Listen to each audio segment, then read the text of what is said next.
The new Smith & Wesson Model 19 Classic. Let's check it out.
American lawmen have been carrying revolvers on their hips for almost a century. And it was one of the things when I was growing up, law enforcement officer had a big double action revolver on his hip. And of course, 357 Magnum was the caliber to have. You can have 38 Special or 357 Magnum, but originally the 38 Special was king. And the 357 Magnum came around in about 1935. It was on a Smith & Wesson N-frame, which is a very larger size pistol. A lot had to do with the pressures of the 357 Magnum. But it wasn't until Bill Jordan, who was a writer but also legendary gunfighter that was served on the Border Patrol, back in 1955, he convinced Smith & Wesson to come up with a K-frame, which is a medium frame like you're seeing here in 357 Magnum. That's the beginning of the love affair with the 357 Magnum with law enforcement. The Model 19 was the firearm to have on your hip. And so for years, Smith & Wesson carried the Model 19 up until 1999 when they discontinued it.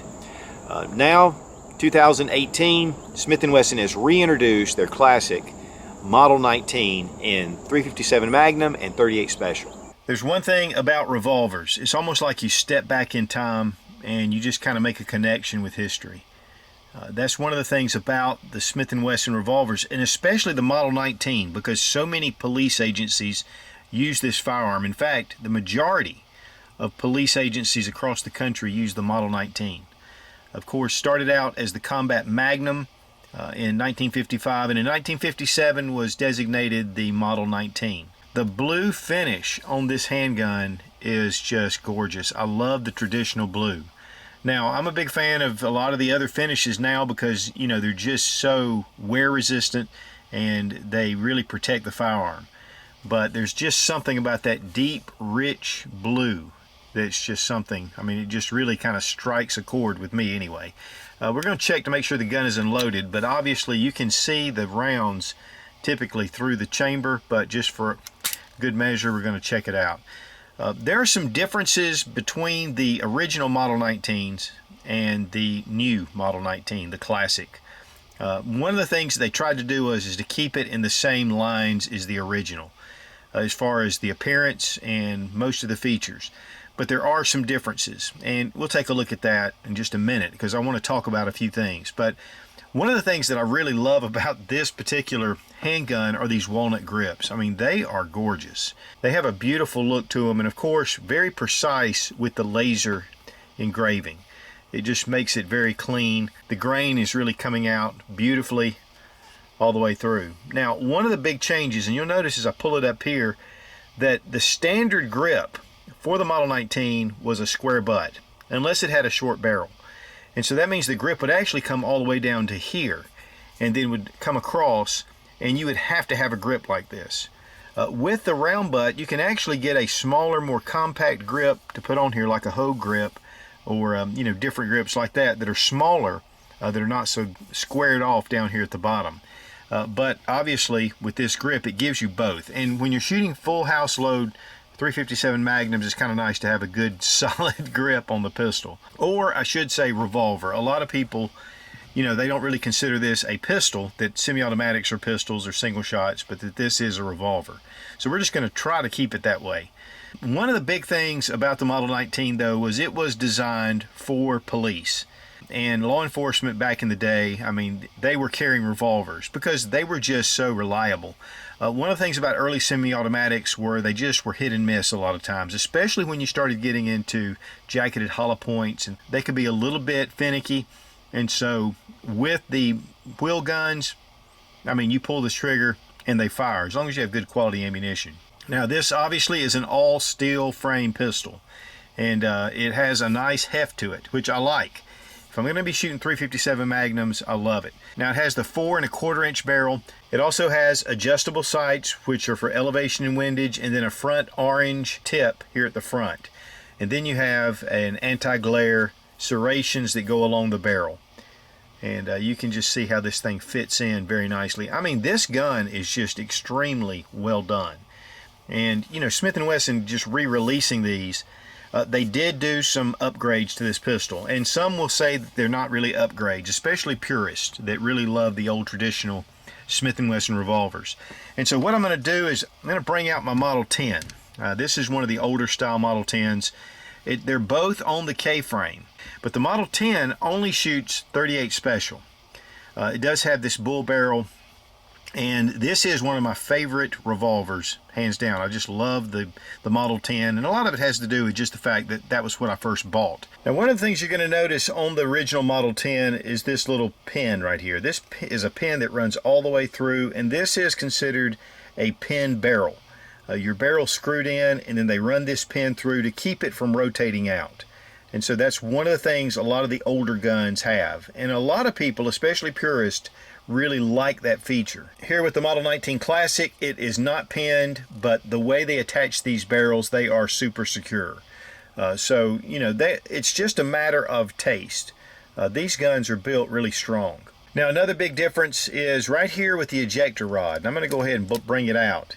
If you'll notice, there's a detent with a spring right here, and it holds that ejector rod into place, just kind of locks it right here. But here on the Smith & Wesson, now we have a shroud here, but you'll notice that there is nothing touching the end of the ejector rod. But right here inside the frame, this is where your detent is, and it actually butts up right here on the arm of the crane. And so it's just a little bit of a different setup there, but it actually interferes less with the rotation of the cylinder, and it more attaches the crane and makes it solid. But now here with the hammer, you'll notice that the firing pin on the Model 10 is exposed on the hammer. And that's one of the things that a lot of guns used to do, a lot of the old revolvers. They changed this back, I think it was in 1999. But this is something that I personally feel like it's a little bit vulnerable. Here with the Model 19, you'll notice that the hammer is just flat, and your firing pin is right here, it's spring loaded. So that is a difference, and to be honest with you, it's one of the features that I do like. Right here above the cylinder release, you'll notice this small hole, and that is for a lock that locks down the hammer. And you get 2 keys that come in the box. The key is hollow inside. You just place it in there, and then you turn it. You turn it counterclockwise, and that just locks the hammer down. It's something that Smith & Wesson has been doing on a lot of their revolvers. A lot of guys do not like this. And I understand why, because there could possibly be a mechanical failure, but these are designed not to fail. And so, you know, it's just a way, especially if you have kids at home or you want something just locked down, you know, you do have that option. Now, these are double action revolvers, and when you first pull that trigger with the hammer down, it is a fairly heavy trigger pull. But guys, it is really smooth. Now, it's not near as smooth as my Model 10, because my Model 10 has been around for a long time, and a lot of rounds have been shot through it. Then single action, pull the hammer back. That is so nice, especially if you're used to shooting semi-automatic pistols. There's no take up. It's just a nice, crisp break. We're going to check the trigger pull with our Lyman trigger gauge. 11 pounds 10 ounces. 11 pounds 12 ounces. 11 pounds 15 ounces. Single action. 4 pounds 4.3 ounces. 4 pounds 4.5 ounces. Now we're going to try single action 3 rounds and double action 3 rounds.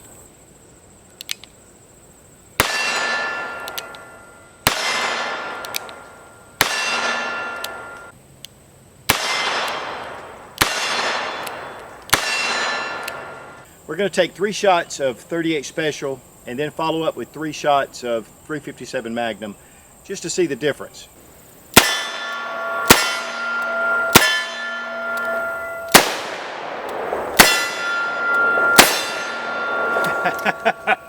Quite a bit of difference. That 357 Magnum is humming. Now, one thing that Smith & Wesson has gone to with their new releases is a 2-piece barrel. You can see the interior and then a sleeve on the outside. This barrel is stainless, but I believe the sleeve is carbon steel, and that's the reason why they could really get this fine bluing to match the rest of the pistol.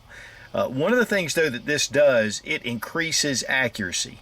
A lot of the guys that have the newer release pistols with the 2-piece barrel purport that the accuracy is much better, and so that's a definite plus. It goes away from the traditional look, but then again, guys, you know, we're getting some modern conveniences and technology into a pistol that was actually designed in 1955.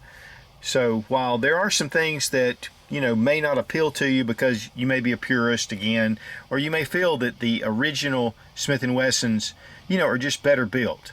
And guys, to be honest with you, the forged parts that were in the originals and the hand fitting and everything that went into these original revolvers, it's hard to match that in today's standards. But with technology where it is, these revolvers can be brought up to standards that go even beyond the original Smith & Wesson. And one of the things that's known to be a problem with the K-frame in 357 is that the forcing cones seem to deteriorate.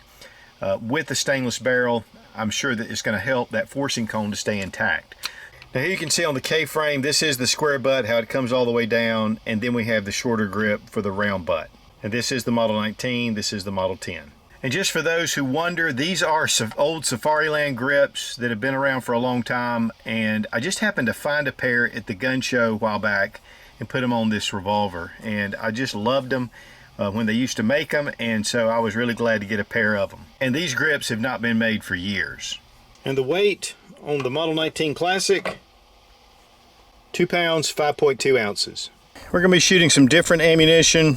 We have some 357 Magnum Winchester and also in the PMC, and then we have some Federal, and this is some of the Hydroshock. Then we're going to be doing just a little bit of 38 Special as well, Freedom Munitions, PMC, and then Freedom Munitions Leadville, which is more for cowboy action, but I just happen to have some. Guys, when you're out at the range, there's something about firing that full load 357 Magnum. The power that comes out of the end of the barrel. It's just something about it. And one thing about 357 is it's not excessive, you know, like some of the hotter loads that are coming out now, like the Smith & Wesson 500 Magnum, which will almost break your hand. It's a good feel to it. It's good and solid. Oh yeah, I love it, man. Just boom! Good gosh. But then you can go to the 38 Specials and practice all day long and then work yourself up to 357 Magnum. But it really, there's something, that oomph that just kind of goes over the barrier with 357. And it's devastating. I mean, it is really considered one of the best man stoppers that's ever been out there. And it's one of the reasons why it was a favorite with law enforcement officers. And of course, if you only have 6 rounds, that's really important. But the revolver still has a big place in the American gun culture, and it's very reliable. I mean, you pull the trigger, it goes bang.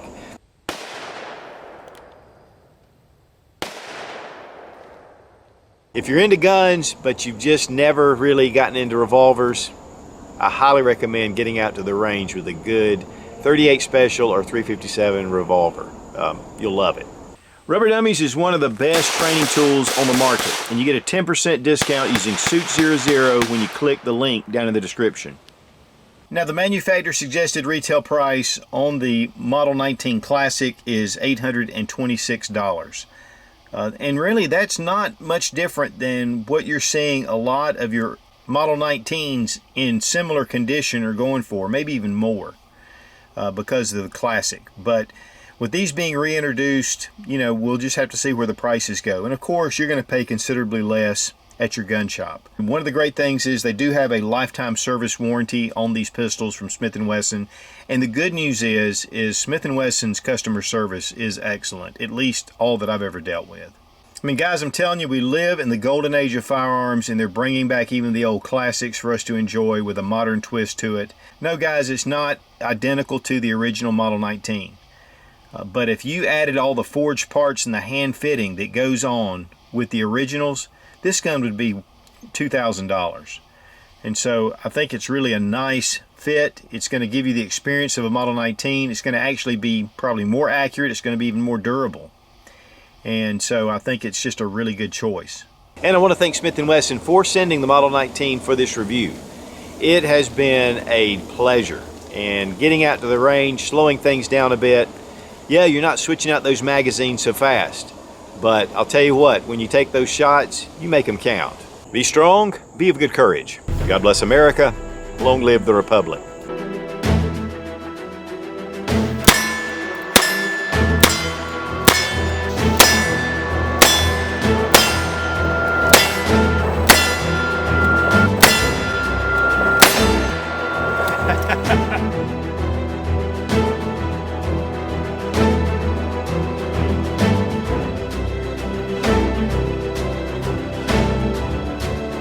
And I'll show you how this works, and well, let's go ahead and just do it right here. So, okay, what is that? A lot of them early on were developed the 357 Magnum. There ain't nothing like shooting food. I got my peeler.